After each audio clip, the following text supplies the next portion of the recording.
What's up les catalytes et bienvenue dans cette nouvelle vidéo, c'est Jumbo et je serai votre commentateur aujourd'hui. Et aujourd'hui on se retrouve pour les résultats du War du 29 mars 2021. Mais sur ce, trêve de blabla, let's go!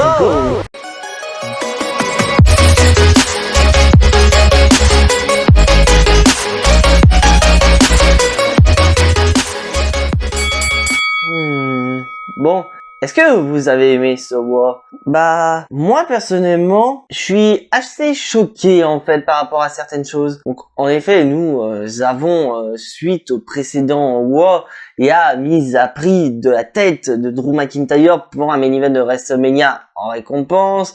Il y a des rivalités qui continuent d'avancer, tout aussi des bonnes rivalités que des mauvaises. Donc, on se pose pas mal de questions par rapport à ce War. Donc, on va avoir la réponse à la question ensemble. Et donc, on commence ce show par le challenger numéro 1 au titre de la WWE, Drew McIntyre. Drew McIntyre se fait interviewer par rapport à sa réaction du fait que Bobby Lashley, la semaine dernière, a mis sa tête à prix. Donc en gros, quelle est la récompense contre Drew McIntyre? C'est que tout simplement, celui qui arrive à battre Drew McIntyre avant WrestleMania obtiendra un main event de WrestleMania face au tout-puissant Bobby Lashley. Donc Drew McIntyre répond à cette question. Donc, pour lui, c'est que tout simplement Bobby Lashley est un lâche.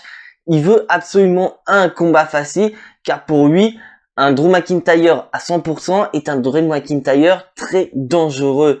Donc, alors qu'un Drew McIntyre affaibli comme on a eu à Elimination Chamber, c'est très facile de le battre. Donc, Drew McIntyre reste vigilant. Il dit que pour lui, tous les membres du roster de Raw sont des menaces potentielles, aussi bien des amis que des ennemis. Et il envoie un message très très fort à tous ceux qui comptent le défier. C'est que tous ceux qui vont le défier seront dans le camp de Bobby Lashley. Et donc, ils subiront le même sort que Bobby Lashley à WrestleMania, c'est-à-dire une raclée. Et donc, le show commence réellement avec Earth Business, Cedric Alexander, Shelton Benjamin, MVP et le tout-puissant champion WWE, Bobby Lashley. Et donc, Bobby Lashley et MVP font une énorme promo en disant que voilà, dans quelques semaines, c'est WrestleMania, ce sera l'ère du tout-puissant. Bobby Lashley rentrera dans le main event de WrestleMania en tant que champion WWE et il ressortira du main event champion WWE. Et ces derniers rappellent l'offre qu'a fait Bobby Lashley, donc c'est-à-dire que celui qui bat Drew McIntyre ira dans le main event de WrestleMania affronter Bobby Lashley. Et là, ils voient que personne ne répond à l'offre et nous avons d'un coup une vidéo montrant ce qui s'est passé la semaine dernière. Donc, en effet, Drew McIntyre affrontait Cedric Alexander et Shelton Benjamin dans un match handicap et que si Cedric Alexander et Shelton Benjamin perdent le match, ils seraient bannis des rings pour le main event de WrestleMania 37. Et non, ce qui est arrivé arrivera. Ce qui est arrivé arriva. Shelton Benjamin et Cedric Alexander ont perdu, donc ils sont officiellement bannis des abords du ring. Et donc, Cedric Alexander et Shelton Benjamin se sentent humiliés. Shelton Benjamin n'apprécie absolument pas le fait que MVP et Bobby Lashley l'humilient devant le monde entier. Et nous avons MVP et Bobby Lashley à côté qui sont en train de démonter Cedric Alexander et Shelton Benjamin en leur expliquant que voilà, vous étiez à 2 contre 1 face à Drew McIntyre, vous aviez avantage numérique, vous aviez ce qu'il faut pour battre Drew McIntyre, mais vous avez perdu, et regardez les conséquences de vos actes, c'est que non seulement vous décrédibilisez le Earth Business, mais en plus vous êtes banni des abords du ring. Et donc, Bobby Lashley prend le micro, il s'énerve, il n'a pas besoin de s'entourer d'incompétents, et il vire tout simplement Cedric Alexander et Shelton Benjamin du Earth Business. Oui, vous avez bien entendu, le Earth Business est officiellement dissoute. Donc c'est vrai que c'est assez choquant parce que voilà, on s'attendait peut-être plus que ce soit Cedric Alexander et Shelton Benjamin qui créent la discorde dans le Earth Business vu que ça faisait un moment qu'ils se tapaient dessus, qu'ils s'engueulaient. Mais de voir que Bobby Lashley vire tout le monde, c'est assez surprenant. Donc bien sûr, dans le membre du Earth Business, il reste toujours MVP et Bobby Lashley, mais maintenant Shelton Benjamin et Cedric Alexander ne se font plus partie de ce clan. Et donc ça part en cacahuète. Il y a une énorme bagarre entre Shelton Benjamin et Bobby Lashley.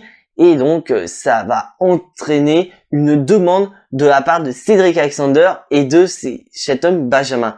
En effet, après cette bagarre, ils vont voir Adam Pearce et Shelton Benjamin demandent un match face à Bobby Lashley un peu plus tard dans la soirée. Et Cedric Alexander dit que si il reste du Bobby Lashley encore au menu, il affrontera ce dernier la semaine prochaine. Et donc le match est officiel. J'ai un petit peu de mal avec cette dissolution du Hurt Business parce que pour moi, le Hurt Business est un des meilleurs clans ces dernières années, sans compter voilà, The Shield ou encore le New Day. Donc franchement, ça fait un peu bizarre de les voir se séparer, mais on voit d'un côté que la séparation est plausible par rapport à la rivalité. Parce qu'en effet, nous avons d'un seul coup Cedric Alexander et Shelton Benjamin qui sont au sommet, qui sont champions par équipe de Raw. Ils perdent les titres par équipe et maintenant ils perdent dans un match handicap qui était à leur avantage. Donc vraiment, ils sont descendus plus bas et donc Bobby Lashley le rappelle. Et donc ce qui a entraîné cette dissolution du Hurt Business. Et franchement, j'espère sincèrement que bien que Cedric Alexander et Shelton Benjamin ne font plus partie du Hurt Business, j'espère sincèrement qu'on va pas y revoir en bas de carte. Et là, on passe au premier match de la soirée, Sheamus contre le champion des États-Unis, Riddle. Bien sûr, je tiens à préciser que le titre des États-Unis n'est en aucun cas défendu durant ce match. Et franchement, le match y est très très bon. Franchement, c'est ce que j'attendais d'un match entre Riddle et Sheamus. Et ça se voyait qu'on se dirigeait sur une rivalité entre Sheamus et Riddle. Et le match, voilà, comme je dis, est très bon. Et ce match se termine par une victoire de Sheamus. Donc Sheamus rive les épaules du champion des États-Unis Riddle et il est en droit de demander un match pour le titre des États-Unis à WrestleMania. Mais on n'attend pas très longtemps parce que un peu plus tard dans la soirée, on officialise ce match. Donc Sheamus aura une opportunité pour le titre des États-Unis de Riddle. Et je vous cache pas, ça fait quand même plusieurs années que Sheamus n'a pas eu les yeux rivés sur le titre des États-Unis. Car en effet, son dernier titre de champion des États-Unis date de 2014, où il avait battu Dean Ambrose, qui était champion des États-Unis à l'époque, d'ailleurs le plus long règne de l'histoire. Et c'était, je crois, dans une sorte de bataille royale ou un match à plusieurs, voilà, je suis sûr à 100%. Et Sheamus, donc, avait été champion des États-Unis et il avait perdu son titre face à Rusev. Donc ça prouve que ça fait quand même un sacré moment.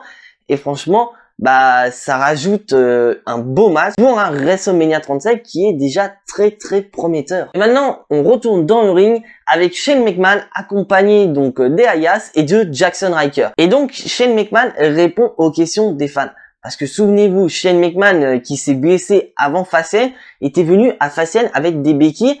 Et suite au match Braun Strowman contre Elias, Shane McMahon s'est mis à courir. Et donc, beaucoup de fans ont dit, ouais, Shane McMahon a tout simplement simulé pour éviter Braun Strowman. Et donc, Shane McMahon explique que tout ça, c'est dû à l'adrénaline. C'est l'adrénaline qui a poussé à courir et c'est l'adrénaline qui lui a poussé à proposer le match face à Braun Strowman à WrestleMania. Et là, d'un coup, bon, on est toujours sur ce thème de la stupidité. Donc, une rivalité pour laquelle je m'en fous vraiment à WrestleMania. C'est limite le match que j'attends le moins avec d'autres matchs, je vous avoue.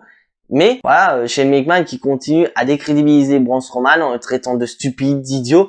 Il montre carrément un butin scolaire de Braun Strowman où il se tape des D, des D-, des D+, bref, que des mauvaises notes, quoi. Et donc, d'un coup, nous avons Braun Strowman qui arrive et on passe directement au match. Nous avons Braun Strowman contre Jackson Ryker et je vous cache pas, c'est un squash match. C'est Braun Strowman qui remporte le match et suite à cela, nous avons Braun Strowman et Elias qui attaque Braun Strowman, mais Braun Strowman est beaucoup trop fort. Donc il parvient à se débarrasser de Shane McMahon et de Elias, et Braun Strowman nous révèle une petite information assez croustillante en effet. Parce que tout simplement, comme il le dit, Shane McMahon a accepté le match, mais il a surtout dit à Braun Strowman qu'il y aura le choix de la stipulation pour WrestleMania. Et donc, Braun Strowman nous informe que pour éviter toute intervention extérieure et pour aussi éviter toute tentative de fuite de Shane McMahon à WrestleMania, Braun Strowman nous informe que le match sera un match en cage. Donc Shane McMahon sera dans une cage enfermée avec Braun Strowman. Mais attention Braun Strowman, parce que le dernier match en cage de Shane McMahon, c'était, je crois, à Money in the Bank en 2019. Shane McMahon avait remporté le match. Bon, après, je dis que c'est le Miz, donc tu mets pas le Miz et Braun Strowman dans le même sabot, ça c'est clair. Mais fais quand même très attention, mec. Maintenant, on passe au Dirt Sheet présenté par John Morrison et The Miz. Donc comme ils nous avaient annoncé il y a la semaine dernière, ils allaient nous montrer le clip vidéo qu'ils avaient travaillé en référence à Bad Bunny. Et franchement, voilà, ça fait partie aussi des matchs que j'attends pas du tout à WrestleMania, le match entre Bad Bunny et The Miz. Et la rivalité est tout aussi fade en fait. Parce qu'en effet, voilà, il continue toujours à décrédibiliser Bad Bunny en disant que voilà, certes, il a gagné des trophées et tout dans la musique, mais que dans le catch, c'est rien du tout. Alors que The Miz, c'est premier d'histoire à être double Grand Slam champion et que à WrestleMania, il va tout simplement le détruire. Donc franchement, je sais pas quoi dire davantage. Franchement, je suis pas intéressé par cette rivalité. Et c'est pareil, nous avons Damien Priest qui est là avec Bad Bunny et qui dit tout simplement que Bad Bunny va détruire The Miz à WrestleMania. J'aurais tellement voulu, au pire des cas, qu'ils nous mettent un match en équipe. Ça aurait donné un peu plus de sens parce que là, on va avoir juste Damien Priest et John Morrison qui vont être aux abords du ring. Mais franchement, je sais pas où est-ce que ça va aller. Et quand tu te dis, j'ai beau me répéter, quand tu dis qu'il y a quelques semaines, The Miz était champion WWE et que maintenant il est rabaissé à se déguiser en lapin pour faire une promo contre Bad Bunny et qui affronte surtout Bad Bunny à WrestleMania, alors que le mec il aurait pu se diriger sur un main event de WrestleMania quand même. Donc franchement, il y a aucun respect pour The Miz et pourtant je suis pas un énorme fan de The Miz, mais je sais reconnaître un catcheur qui mérite. The Miz méritait, voilà, pas forcément d'être dans le main event de WrestleMania, mais pourquoi pas être mieux placé pour WrestleMania, et de voir qu'il est face à Bad Bunny, bah c'est du non-respect quoi. Et maintenant, on retourne en coulisses avec la légende, le tueur de légende, Randy Orton, qui nous rappelle qu'au cours de sa carrière, il a affronté énormément de légendes, dont des Hulk Hogan, Triple H, Undertaker, John Cena, mais il n'a jamais affronté quelqu'un similaire à The Fiend. Donc il nous rappelle voilà qu'à TLC il a affronté The Fiend, il a regardé un homme brûler, mais que The Fiend n'est pas un homme en fait, c'est une abomination et qu'au final il a vu revenir à Fastlane, c'est une nouvelle entité, c'est une abomination, c'est horrible et que maintenant Randy Orton sait contre qui il doit affronter. Donc à WrestleMania, il ne fera pas deux fois la même erreur, il détruira The Fiend d'une manière où The Fiend ne pourra absolument pas revenir. Et là d'un coup, un peu plus tard dans la soirée, voilà, je reste dans cette idée de rivalité, nous avons Alex Abyss qui nous accueille dans son aire de jeu et Alex Abyss nous raconte une petite histoire par rapport à une certaine boîte à musique. Donc elle explique que certes, Randy Orton a brouillé The Fiend à TLC, mais que The Fiend n'était pas totalement mort. En effet, son esprit s'est tout simplement dispersé et donc a trouvé refuge dans une boîte à musique. Donc elle raconte l'histoire du démon enfermé dans une boîte à musique. Et donc au fur et à mesure, The Fiend se reconstituait dans la boîte à musique, mais qu'au bout d'un moment, le démon voulait sortir de cette boîte à musique et donc The Fiend est finalement sorti de cette boîte à musique. Et souvenez-vous, il y a petite théorie que je vous ai sortie la semaine dernière en disant que Alex Abyss pourrait pourquoi pas contrôler The Fiend grâce à la boîte à musique. Donc, est-ce que vous trouvez pas que j'ai un petit peu raison en fait? Parce qu'en effet, elle explique que tout simplement The Fiend est enfermé dans cette boîte à musique et que si elle ouvre la boîte à musique, The Fiend apparaît. Donc d'un côté, elle contrôle The Fiend et donc d'un coup, elle joue sa boîte à musique. La boîte à musique s'ouvre et nous avons The Fiend qui est juste à côté, qui réagit absolument pas. Mais ça confirme d'un côté ma théorie en disant que Alex Abyss contrôle d'une certaine manière The Fiend grâce à la boîte à musique. Et est-ce que Randy Orton ne devrait pas chercher à détruire la boîte à musique pour détruire The Fiend? Est-ce que, voilà, la boîte à musique serait le point faible de The Fiend? Je suis curieux de voir ça. Et maintenant, on passe au prochain match, Shelton Benjamin face à Bobby Lashley. Bah franchement, c'est juste un match pour mettre Bobby Lashley en avant. Il envoie tout simplement un énorme message à Drew McIntyre ou à celui qui battra Drew McIntyre et qui aura gagné son opportunité à WrestleMania. Donc voilà, c'est KNF ou le Hurt Talk de Bobby Lashley, tape de Shelton Benjamin, soumission finale et puis voilà quoi. Mais à noter que MVP est aux abords de... Donc à noter que MVP fait partie de l'équipe des commentateurs, donc il est resté aux commentaires pendant toute la soirée. Nous n'avons pas eu Samoa Joe. Et franchement, reste à voir à la suite des événements, parce qu'à noter que voilà, comme j'ai dit précédemment, Cédric Alexander a demandé aussi un match face à Bobby Lashley pour la semaine prochaine. Donc est-ce que voilà, ça va être officiel, Cédric Alexander va affronter Bobby Lashley et que tout simplement, bah, même s'il y a ce match, je dis honnêtement, Bobby Lashley va massacrer Cédric Alexander. Et maintenant, on retourne dans le ring avec nos champions par équipe de Raw, Xavier Woods et Kofi Kingston New Day. Et donc, ils nous présentent tout simplement un jeu pour prouver qu'ils sont la meilleure équipe au monde. Et donc, nous avons les challengers officiels au titre de champion par équipe, AJ Styles et Omos qui arrivent. Donc, AJ Styles n'est pas forcément d'accord pour faire ce jeu parce qu'à la base, il est censé affronter Xavier Woods. Et donc, ils se prêtent au jeu et ils font le jeu dont nous avons d'abord un jeu de mime. Donc, ils doivent deviner. Donc, bien sûr, le New Day devine, mais AJ Styles et Omos ne comprennent absolument pas. Et le deuxième jeu, c'est voilà, où ils doivent dessiner quelque chose sur un tableau et l'autre doit deviner ce qui est dessiné. Donc, bien sûr, Kofi Kingston devine, mais Omos ne comprend pas.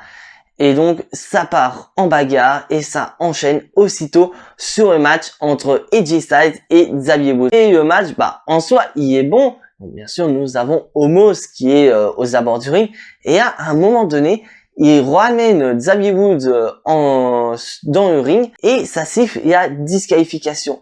Et là, nous avons Omos qui massacre tout le monde. Il massacre Kofi Kingston, il massacre Xavier Woods avec un énorme powerbomb, chokeslam, peu importe, il a défoncé Xavier Woods.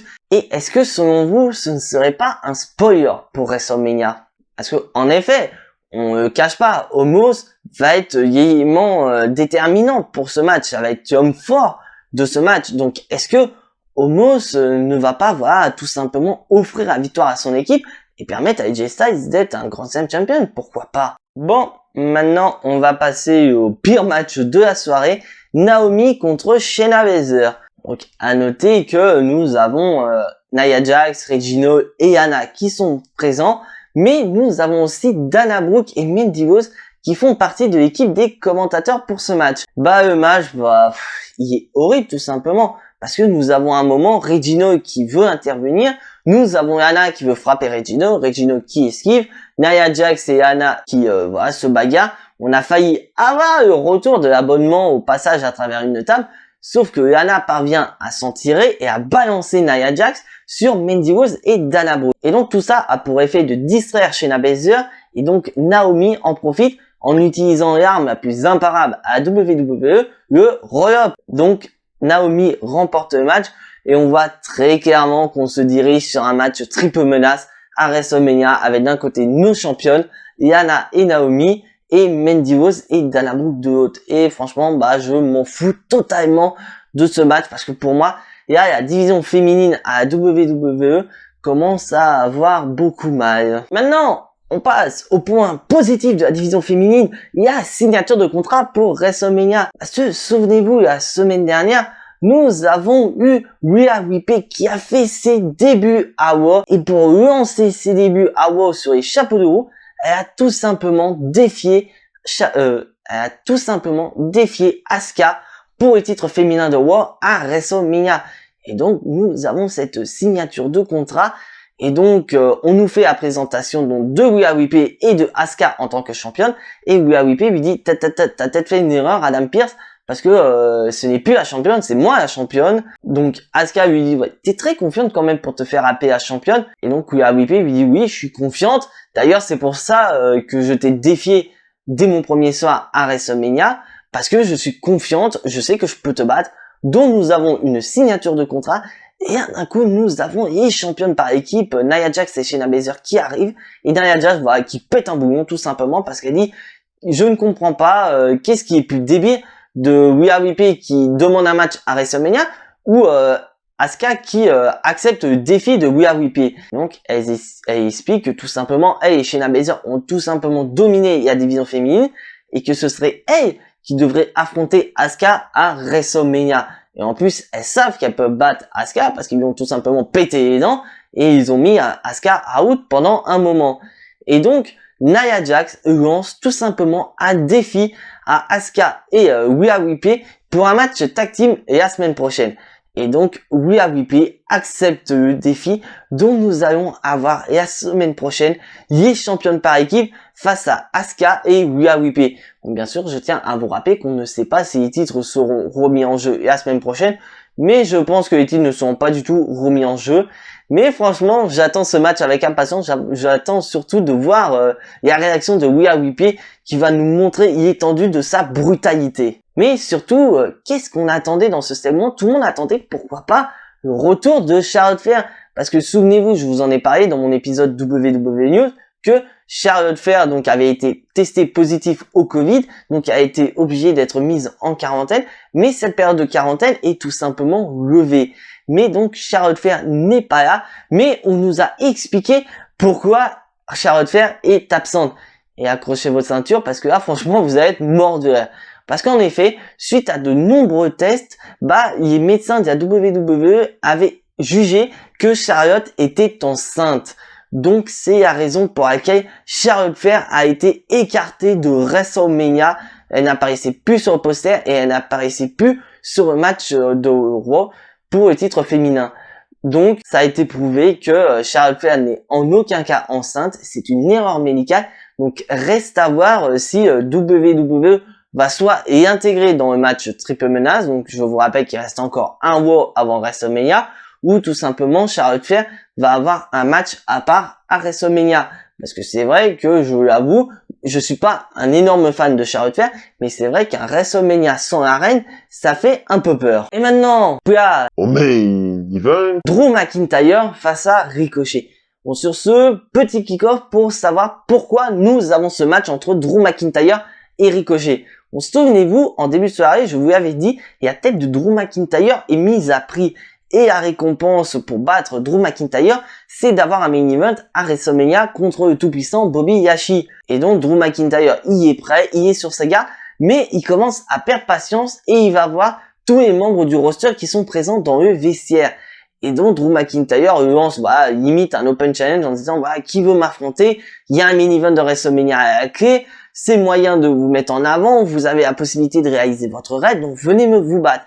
Et là, d'un coup, Drew McIntyre confronte Braun Strowman. C'est vrai qu'en soi, l'affiche entre Drew McIntyre et Braun Strowman est pas trop mal.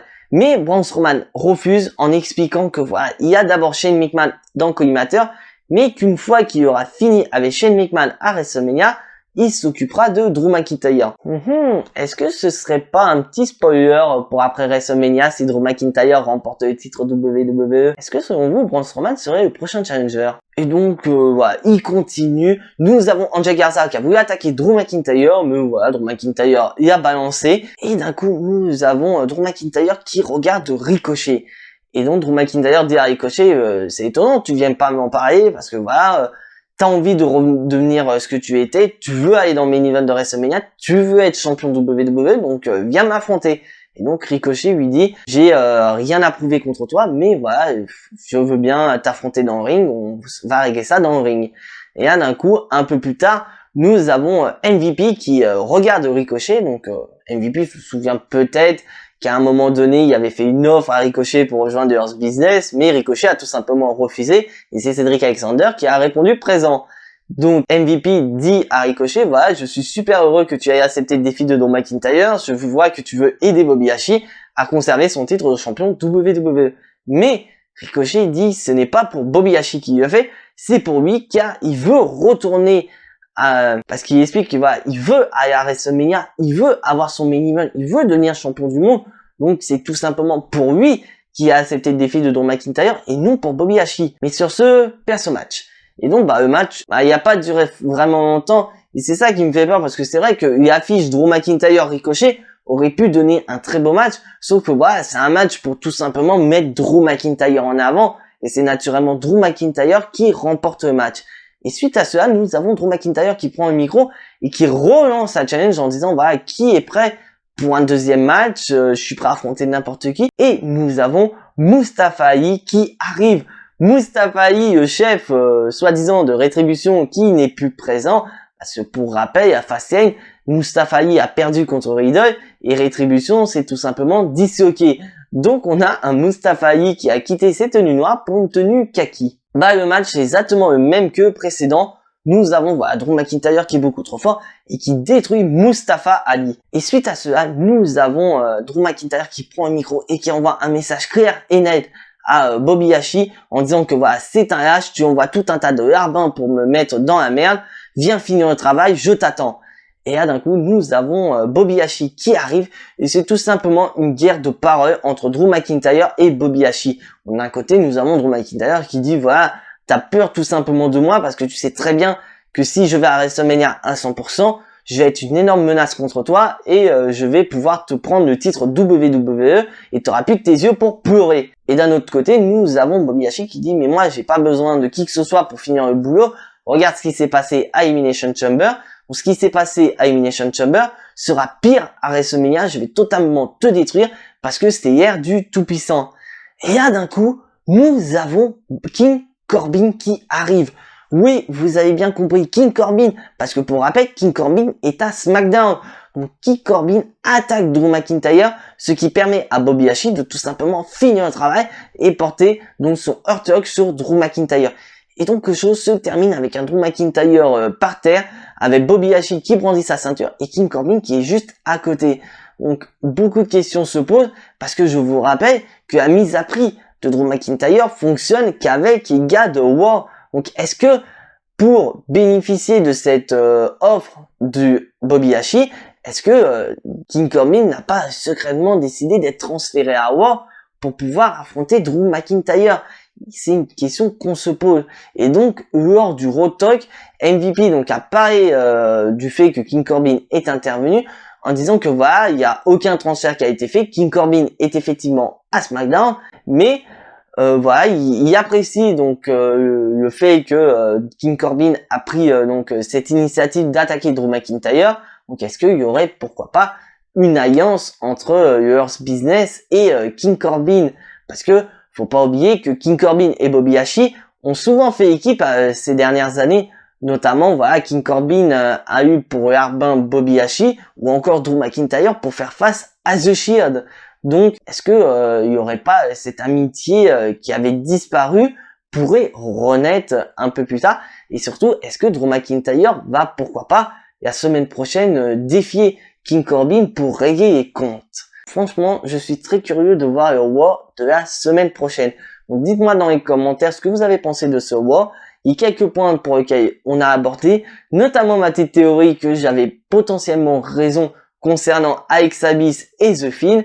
Et surtout, est-ce que vous voulez voir la semaine prochaine Drew McIntyre face à King Corbin? Donc voilà, c'est tout pour les résultats de Raw. Si bien sûr tu n'es pas abonné à la chaîne, je t'invite à t'y abonner juste ici. Activez la petite cloche pour être notifié des prochaines vidéos et surtout lâchez un maximum de pouces bleus qui font plaisir à la chaîne. Et donc on se retrouve prochainement pour une nouvelle vidéo.